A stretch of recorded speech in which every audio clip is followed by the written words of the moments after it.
ശ്രീ രതീഷ് ചക്രപാണി, അതായത് മികവിൻ്റെ കുറവ് നാം തൊട്ടറിയുകയാണ്.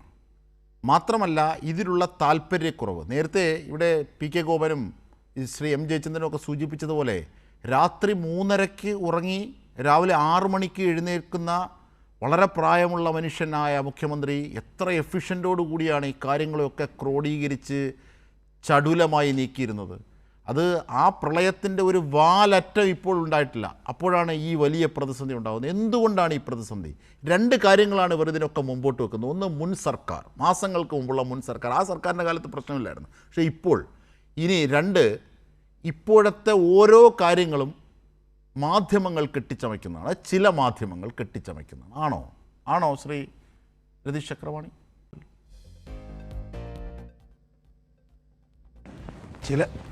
ചില മാധ്യമങ്ങൾ കെട്ടിച്ചമക്കുന്നുവെന്ന് മാത്രമല്ല, അത്തരം മാധ്യമങ്ങൾ ഗുണ്ടകളാണ് എന്ന് പറയുന്നൊരു പ്രചരണം കൂടി ഇപ്പോൾ സോഷ്യൽ മീഡിയയിലൊക്കെ നടന്നുകൊണ്ട് വരികയാണ്. എന്താണെങ്കിലും അതവിടെ നിൽക്കട്ടെ. യഥാർത്ഥത്തിൽ ഇപ്പോൾ ജയചന്ദ്രൻ സാറ് പറഞ്ഞതുപോലെ നമ്മൾ ഭാഗ്യം കൊണ്ട് രക്ഷപ്പെട്ടവരാണ് യഥാർത്ഥത്തിൽ കേരള സമൂഹം എന്ന് പറയുന്നത്.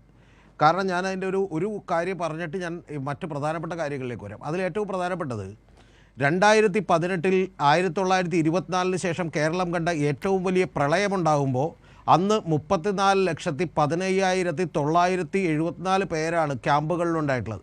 ഇപ്പം ക്യാമ്പുകളിലുള്ളത് അതിൻ്റെ 1% ആളുകളില്ല. അതായത് 476 ക്യാമ്പുകളിലായിട്ട് ഏതാണ്ട് 27,048 പേര് മാത്രമേ ക്യാമ്പുകളിലുള്ളൂ. അത് തന്നെ ഇപ്പോൾ കുറഞ്ഞിട്ടുണ്ട്. കാരണം ആലപ്പുഴയിലൊക്കെ 100 ക്യാമ്പ് ഒഴിവായിട്ടുണ്ട്.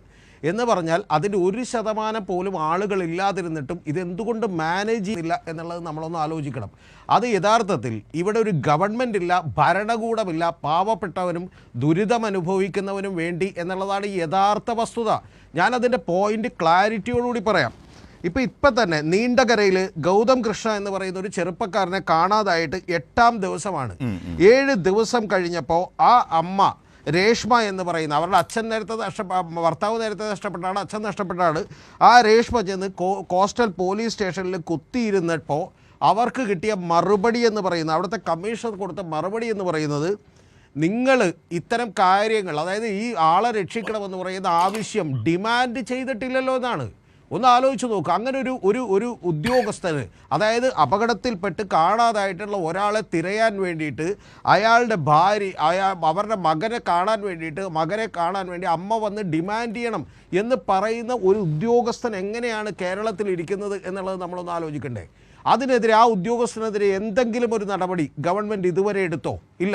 അതിനുശേഷം ശരിക്കും വന്നിട്ടുണ്ടെങ്കിൽ വീണ്ടും ഇപ്പോഴാണ് ഫലപ്രദമായി തിരയാൻ തുടങ്ങിയത്. ആരെ? നീണ്ടകരയിൽ നിന്ന് കാണാതായിട്ടുള്ള ഗൗതം കൃഷ്ണയെ തിരയാൻ തുടങ്ങിയിട്ടുള്ളത്. ഇത് നമ്മൾ ഒരൊറ്റപ്പെട്ട സംഭവമാണ്, ഏതെങ്കിലും ഒരു ഉദ്യോഗസ്ഥന് പറ്റിയ തെറ്റാണ് എന്ന് പറഞ്ഞ് ആശ്വസിച്ചിരിക്കാം എന്ന് വിചാരിക്കുമ്പോഴാണ് അടുത്ത സംഭവം. നമുക്കറിയാലോ, ഇന്ന് തിരുവനന്തപുരത്ത് മുതലപ്പുഴയിൽ വെള്ളം മറിഞ്ഞ് കാണാതായിട്ടുള്ള ഷിജിലിനെ, ആ കുടുംബത്തെ കാണാതായതിനു ശേഷം ആ കുട്ടിയെ, ആ ഭാര്യയും അവർ 2 കുട്ടികളെന്ന് പറഞ്ഞാൽ ഒന്ന് 3.5 വയസ്സുള്ള എബ്രിനും അതുപോലെ 1.5 വയസ്സുള്ള ഈ പറയുന്ന പോലെ റാഫേൽ ജൂഡും എന്ന് പറയുന്ന 2 കുട്ടികളുമായി ഒരമ്മ വന്ന് നടുറോഡിൽ കുത്തിയിരുന്നുകൊണ്ട് പറയുന്നൊരു വാചകമുണ്ട്. ആ വാചകം കൃത്യമായി ഇവിടെ പ്രേക്ഷകർ ശ്രദ്ധിക്കേണ്ടതാണ്. എൻ്റെ ഭർത്താവ് എവിടെ? എൻ്റെ ഭർത്താവിനെ എനിക്ക് വേണം എന്നാണ് അവർ പറയുന്നത്. അവർ പറയുന്നത് എനിക്ക് ജോലി വേണ്ട, മകനെ നോക്കാം, ഇത്തരം കാര്യങ്ങളോ വാഗ്ദാനങ്ങളോ ഒന്നും വേണ്ട, എൻ്റെ ഭർത്താവ് എവിടെ? എൻ്റെ ഭർത്താവിനെ വേണം, നിങ്ങൾ എന്തുകൊണ്ട് അവരെ കണ്ടുപിടിക്കുന്നില്ല എന്നാണ് ചോദിച്ചത്. അത് കഴിഞ്ഞിട്ട് അവർ പറയുന്ന വാചകം, നിങ്ങളുടെ സഹോദരൻ, നിങ്ങളുടെ മകൻ എന്ന് പറഞ്ഞുകൊണ്ട് നിങ്ങളൊന്ന് അന്വേഷിക്കൂ എന്ന് പറഞ്ഞ അലമുറയിടുകയാണ് ഒരമ്മ. എന്ന് പറഞ്ഞാൽ അങ്ങനെ ഒരു അന്വേഷണം 8ാം ദിവസത്തിലും നടക്കാതെയാണ് 8ാമത്തെ ദിവസം ഒരമ്മക്ക് കേരളത്തിൽ ഇത്ര വലിയ പ്രതിഷേധമുണ്ടാകേണ്ടി വരുന്നത്. എന്നിട്ട് പോലും നമ്മുടെ സാംസ്കാരിക നായകരോ വലിയ മാധ്യമങ്ങളൊന്നും ഇത് ചർച്ചയാക്കുന്നില്ല. ഇത് കഴിഞ്ഞതിന് ശേഷം ഒരൊറ്റ കാര്യം കൂടി പറയട്ടെ. വിഴിഞ്ഞത്ത് പുള്ളിവിളയിൽ ജോണിൻ്റെ മകൾ 8-7 ദിവസം കഴിഞ്ഞപ്പോൾ ആ ജോണിൻ്റെ മകൾ വന്നിട്ട് കൃത്യമായിട്ട്, അവരുടെ 3 മക്കളാണ്, ജിനു, ജിത്തു, ജിജിൻ. ഇതിൽ ജോണിൻ്റെ മകൾ വന്നിട്ട്, ജിനു വന്നിട്ട് പറഞ്ഞ കൃത്യമായിട്ടുള്ളൊരു വാചകമുണ്ട്. ആ വാചകം എന്ന് വെച്ചാൽ, നിങ്ങൾ ഇന്നെഫിഷ്യൻ്റ് ആണെന്നാണ്. ഗവൺമെൻറ് നിങ്ങൾക്ക് കഴിവ് കെട്ടവരാണ്, നിങ്ങൾക്ക് ഞങ്ങളെ യാതൊരു വിധത്തിലും സഹായിക്കാൻ കഴിയില്ല. കൂടാതെ മുഖ്യമന്ത്രി അവരെക്കുറിച്ചൊരു വാചകം കൂടി പറഞ്ഞു. കാരണം എന്താ വെച്ചാൽ, ആ തീരപ്രദേശത്ത് പോയാൽ അറിയില്ല എന്ന് പറഞ്ഞു. ആ വാചകം പിൻവലിച്ച് മാപ്പ് പറയണമെന്നും മുഖ്യമന്ത്രിയോട് ഈ പണി പറ്റില്ലെങ്കിൽ രാജിവെച്ചിട്ട് പോ എന്നുമാണ് പറയുന്നത്. ഇനി അത്തരത്തിൽ പറയുന്ന ഒരു പെൺകുട്ടിയോട് ഈ കോൺഗ്രസ് അടക്കമുള്ള പ്രോ കോൺഗ്രസ് അനുകൂല സൈബർ വിങ് എടുക്കുന്ന സമീപനം എന്താണ്? ആ സമീപനത്തിൻ്റെ ഒരു 25 കമൻറ്റ് ഇപ്പം എൻ്റെ കയ്യിലുണ്ട്. സത്യം പറഞ്ഞാൽ ഇവിടെ വായിക്കാൻ പറ്റില്ല, നമ്മൾ മുഴുവൻ മറ്റേ ബീപ്പ് സൗണ്ട് ഇടേണ്ടി വരും. അതുപോലെ വൃത്തികെട്ട കമൻറ്റുകൾ എന്ന് പറഞ്ഞാൽ CPM-ൽ നിന്ന് എത്ര കിട്ടിയെന്നാണ് ചോദിക്കുന്നത്. ഒരു കുട്ടി 7 ദിവസം സ്വന്തം അച്ഛനെ കാണാതായി, 2 തവണ ഇതിനു മുമ്പ് കാണാതായി, തിരിച്ചു വന്നിട്ടുള്ള അച്ഛനെ കണ്ടുപിടിച്ച് തരണമെന്ന് ഒരു ഗവൺമെൻറ്റിനോട് പറയുമ്പോൾ, നമ്മൾ ഇപ്പോൾ ഭരിക്കുന്നത് കോൺഗ്രസോ CPM-ഓ BJP എന്നുള്ളതൊക്കെ വിട്, ഒരു ഗവൺമെൻറ്റിനോട് പറയുമ്പോൾ ആ ഗവൺമെൻറ്റിൻ്റെ ഉത്തരവാദിത്തം എന്താണ്? ആ ഗവൺമെൻറ്റിൻ്റെ ആളുകൾ ഇപ്പോൾ പലപ്പോഴും VD സദസ്സിനൊക്കെ ഇരുന്ന് ചില മാധ്യമ പ്രവർത്തകരെ അകാരണമായി പ്രോ CPM ഹാൻഡിലുകളൊക്കെ ആക്രമിക്കുന്നു, സൈബർ ആക്രമിക്കണം നടത്തുന്നു, അങ്ങനെ ചെയ്യരുത് എന്ന് പറയുന്ന വാചകങ്ങളൊക്കെ നമ്മൾ കേട്ടിട്ടുണ്ടല്ലോ. ഈ പെൺകുട്ടിയെ ആക്രമിക്കരുതെന്ന് അദ്ദേഹം ഇതുവരെ ഒരു വാക്ക് പറഞ്ഞിട്ടില്ല. കൂടാതെ യഥാർത്ഥത്തിൽ അദ്ദേഹം ഇന്നിപ്പോൾ അവരെ വിളിച്ച് സംസാരിച്ചിട്ടുണ്ട്. ഇതാണ് ഈ കേരളത്തിൽ നടന്നുകൊണ്ടിരിക്കുന്ന ഏറ്റവും വലിയ കാര്യം. പിന്നെ ഇപ്പോൾ PK ഗോപനോട് സൂചിപ്പിച്ചതുപോലെ ഇവരുടെ തന്നെ പാർട്ടിക്കാരനായിട്ടുള്ള രാജേഷ് സ്വന്തം ലൈഫ് ജാക്കറ്റ് എടുത്ത് അദ്ദേഹത്തെക്കാൾ പ്രായമുള്ള ഒരാൾക്ക് കൊടുത്തിട്ട് മരണത്തിലേക്ക് പോയ ഒരാൾ, അദ്ദേഹത്തിൻ്റെ ഡെഡ് ബോഡി കൊണ്ടുവരുമ്പോൾ ചാവക്കാട് എത്തുമ്പോഴാണ് ഇവർ ഫ്രീസറില്ലെന്നറിയുന്നത്. എന്തൊരു ഭരണമാണ് നമ്മുടെ നാട്ടിൽ നടക്കുന്നതെന്ന് നമ്മളൊന്ന് ആലോചിക്കണ്ടേ? ഈ ചോദ്യങ്ങൾക്ക് വസ്തുതാപരമായി ഞാൻ പറയുന്നത്, ഈ മഴയത്തും ഞാൻ വേഴാമ്പലിനെ പോലെ കാത്തിരിക്കുകയാണ് കോൺഗ്രസിൻ്റെ ഏതെങ്കിലും നേതാക്കളുടെ മറുപടികൾക്ക് വേണ്ടി. അപ്പോൾ ഇത്തരത്തിൽ വസ്തുതാപരമായി ഒരു മറുപടിയും ഇതില്ല. ഇനി ഈ ഗൗരവങ്ങളൊന്നും പാലിക്കുന്നില്ല. നമ്മുടെ ഇവിടെ ഒരു ഫിഷറീസ് മന്ത്രിയുണ്ടോ? അദ്ദേഹത്തിൻ്റെ പേര് V. അബ്ദുൾ ഗഫൂർ എന്നാണ്, എനിക്ക് പരിചയമുള്ള ആളാണ്.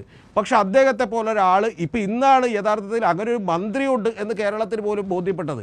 ഒരു മന്ത്രിയില്ല, മുഖ്യമന്ത്രി വന്ന് ഇത്തരം ദുരിതാശ്വാസ ക്യാമ്പുകളൊക്കെ വിസിറ്റ് ചെയ്തത് 4ാമത്തെ ദിവസമാണ്. ആ 4ാമത്തെ ദിവസം വരെ മുഖ്യമന്ത്രി ഉണ്ടായിരുന്നില്ല. ഇതിൻ്റെയൊക്കെ ഒരൊറ്റ കാരണം ഇവരുടെ പ്രയോറിറ്റിയാണ്. ഇവരുടെ പ്രയോറിറ്റി എന്താണ്? നമ്മൾ കണ്ടതാണ്. ഭരണത്തിലേറി, അതായത് 18-ാം തീയതി ഭരണത്തിലേറി 20-ാം തീയതി ആകുമ്പോഴേക്കും ഒരു ഫയൽ, ആ ഫയൽ യഥാർത്ഥത്തിൽ സെക്രട്ടേറിയറ്റ് ഉദ്യോഗസ്ഥന്മാരുടെ മുകളിലൂടെ പറന്നുപോയി. ആ പറന്നുപോയ ഫയൽ മറ്റേ ബണ്ണുകടി മത്സരത്തിലൊക്കെ പങ്കെടുക്കുന്ന പോലെ ചാടിപ്പിടിച്ച് ഉദ്യോഗസ്ഥർ ഒപ്പിടുകയാണ് ചെയ്തിട്ടുള്ളത്. ആ ഫയൽ എന്തായിരുന്നു എന്നുള്ളത് നമുക്കെല്ലാം അറിയാമല്ലോ. ഏതാണ്? വീര്യം കുറഞ്ഞ മദ്യം കേരളത്തിലേക്ക് ഇറക്കാനുള്ള ഫയൽ ഒപ്പിടാൻ കാണിച്ചതിൻ്റെ 10% നിങ്ങൾ ഈ പറയുന്ന മുതലപ്പുഴയിലും അതുപോലെ മറ്റ് നീണ്ടകരയിലും ഒക്കെ കാണാതെ പോയ ആളുകളെ കണ്ടുപിടിക്കാൻ കാണിക്കണമായിരുന്നു. ഇന്ന് ഏറ്റവും ഒടുവിൽ CP ജോൺ എന്ന് പറയുന്ന നമ്മുടെ പ്രിയപ്പെട്ട മന്ത്രി, അദ്ദേഹം വന്ന് ഈ സ്ത്രീയുമായി ചർച്ച നടത്തിയതിന് ശേഷം ഒരു തീരുമാനം എടുത്തിട്ടുണ്ട്. ആ തീരുമാനം എന്താണെന്ന് കൂടി പ്രേക്ഷകർ അറിയണം. ആ തീരുമാനം തിരയാൻ തീരുമാനിച്ചു. എങ്ങനെ തിരയാൻ തീരുമാനിച്ചു? 10 മത്സ്യത്തൊഴിലാളികളടക്കം കളക്ടറേറ്റിലേക്ക് അവർ തെരഞ്ഞെടുത്തുകൊണ്ട് അവരെ കൂടി ഉൾപ്പെടുത്തിക്കൊണ്ട് ഇവരെ കാണാതായിട്ടുള്ള ആളുകളെ തിരയാൻ തീരുമാനിച്ചു. നിങ്ങൾ എന്തിനാണ് ഇത്ര വൈകിയത്? ഈ 8 ദിവസം കഴിഞ്ഞിട്ടാണോ നിങ്ങൾ ഈ തിരയാനുള്ള തീരുമാനമെടുക്കേണ്ടത്? അപ്പോൾ അത്തരത്തിൽ കേരളത്തിൽ ഈ പറഞ്ഞ ഒരു ഭരണമില്ല എന്നുള്ളതാണ്. ആ ഭരണമുണ്ട്, അതവർക്ക് തിരക്കുണ്ട്, ധൃതിയുമുണ്ട്.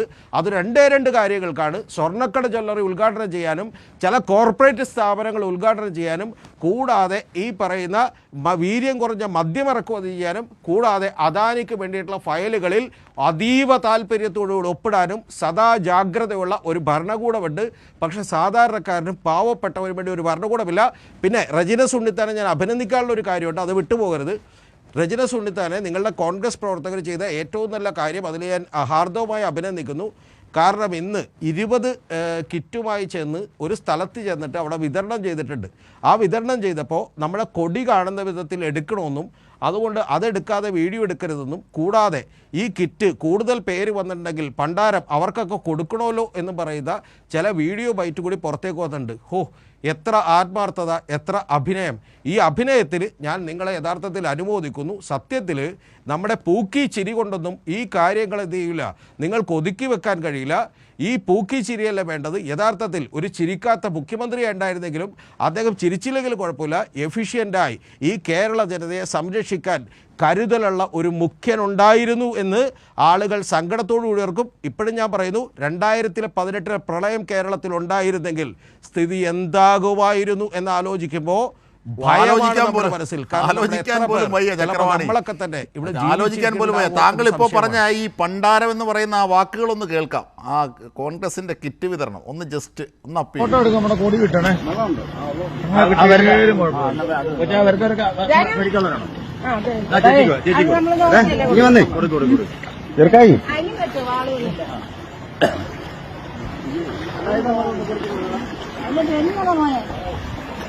കവർ കൊണ്ടുവന്ന കവർ പൊട്ടിപ്പോല്ലോ കേട്ടോ. അതെ അതെ അതെ.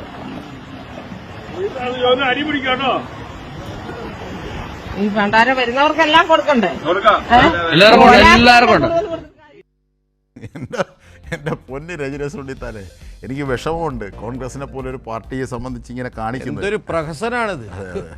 മാത്രമല്ല ഇതിനകത്തുള്ള ഏറ്റവും വലിയൊരു കാര്യം, ഈ ഒരു വിധത്തിലുള്ള മുന്നൊരുക്കമില്ലായിരുന്നു. ദുരന്ത നിവാരണ അതോറിറ്റി സ്പെഷ്യൽ സെക്രട്ടറിയായി അനുപമ എമ്മിനെ സർക്കാർ നിയമിച്ചത് കഴിഞ്ഞ ദിവസമാണ്. ജൂലൈ 31-ന് ഈ മുന്നറിയിപ്പൊക്കെ വരുമ്പോൾ ഇതൊന്ന് ഏകോപിപ്പിക്കാനോ ചെയ്യാനോ ഉദ്യോഗസ്ഥ തലത്തിൽ പോലും ആരില്ല. ഏതാണ്ട് 6 ജില്ലകളിൽ ഡെപ്യൂട്ടി കളക്ടർമാർ പോലും ഇല്ലായിരുന്നു. അതാണ് അവസ്ഥ. അതാണ് രജിന സുണ്ടിത്താൻ.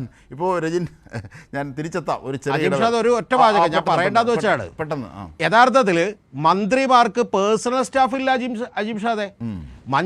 മന്ത്രിമാർക്ക് 2 മന്ത്രിമാർക്ക് പേഴ്സണൽ പ്രൈവറ്റ് സെക്രട്ടറി ഇല്ല, പേഴ്സണൽ സ്റ്റാഫില്ല. ആ ഫയലിൽ മുഖ്യമന്ത്രി ഒപ്പിട്ടിട്ടില്ല. അപ്പം നമ്മൾ ഇനിയിപ്പോൾ കെ ബിജുവിന് അധിക ചുമതല നൽകിയേക്കാണ്. എന്തിൻ്റെയൊക്കെ? വനം വകുപ്പ്, പൊതുഭരണ വകുപ്പ്, കശുവണ്ടി വികസന വകുപ്പ് സെക്രട്ടറി, കൂടാതെ റവന്യൂ വകുപ്പിനെ കൂടി ഒന്ന് ആലോചിച്ച് നോക്കി. ആ പുള്ളി നാട് വിട്ട് പോയില്ലെങ്കിൽ നമുക്ക് അതിശയമുള്ളൂ. ഓക്കെ.